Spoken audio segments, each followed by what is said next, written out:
ఈ phone tapping దర్యాప్తుకి coal scam మీద ఆరోపణలు కానీ లేదా రేవంత్ రెడ్డి గారి బావమరిది గారి మీద చేస్తున్న ఆరోపణలు కానీ వీటికి దీనికి ఏమైనా సింక్ అవుతుందా, లేకపోతే దీన్ని పోటీగా తీసుకొస్తున్నట్టుగా కనబడుతుందా? ఒకదానికొకటి, ఒకరి మీద ఒకరు పోటీగా తీసుకురావడమే డైవర్షన్ పాలిటిక్స్ తప్ప ఈ ఇష్యూ వేరు ఆ ఇష్యూ వేరు.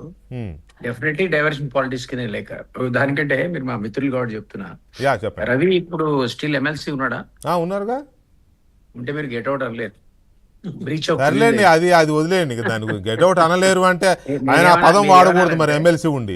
ఆయన వాడకూడదు, చెవి తప్పే గానీ మీరు అతన్ని ప్లీజ్ లీవ్ ద డిబేట్ అనాలా? అట్లా పదం మార్చాలి, గ్రామటికల్ గా మార్చాలనా? Doesn't matters nowadays. Political language ఎప్పుడో మారిపోయింది డిక్షనరీ అంతా. తిట్టర్స్ కానీ సాఫ్ట్ గా తిట్టారా? పర్వాలేదు, పర్వాలేదు. ఎనీవే మీరు అన్నట్టు ఈ రెండు కూడా డైవర్షన్ పాలిటిక్స్. అంతకుముందు వాళ్ళు చేశారు, ఇప్పుడు వీళ్ళు చేస్తున్నారు. ఇష్యూని ఒక టైంకి వచ్చే వరకు డైవర్ట్ చేయడానికి దొరికిన అంశం వల్ల వాడుకుంటారు. సో అందులో భాగంగానే ఈ కోళ్ళు కూడా ముందు తీసుకొచ్చారు తప్ప యాక్చువల్లీ మీరు అన్నట్టుగా ఇష్యూ జరిగింది. అది టెలిఫోన్ ట్యాపింగ్ జరిగింది అనేది వాళ్ళకి ఎవరు లీక్ చేశారో మనకు అనవసరం.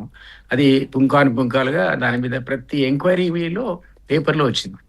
మీరే అన్నట్టుగా వాటి మూసీలో దొరికాయి దానికి సంబంధించి.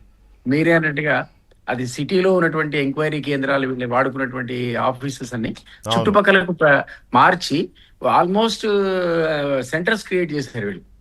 అంటే అంత ఎనార్మస్ దీంట్లో టెలిఫోన్ ట్యాపింగ్ చేయడం వల్ల డాటా మానిటరింగ్ కి వీళ్ళు సిటీ చుట్టూ 5-6 కేంద్రాలు పెట్టుకున్నారు మానిటరింగ్. కాబట్టి జరగలేదనేది దాని మీద అనవసరం వివాదం. కానీ ఎవరు చెప్పారు, దానికి ఉన్న ఆధారాలు ఏంటి, ఇది ఇష్యూ. మీరు అన్నట్టు డిలే అయింది ఇవన్నీ. మీరు అన్నట్టుగా 1.5 years 2 years ఏది ఒక కొలికి వచ్చింది, ఒక సెన్సేషన్ క్రియేట్ అవుతుంది, పొలిటికల్ గా డ్యామేజ్ అయింది వాళ్ళకి.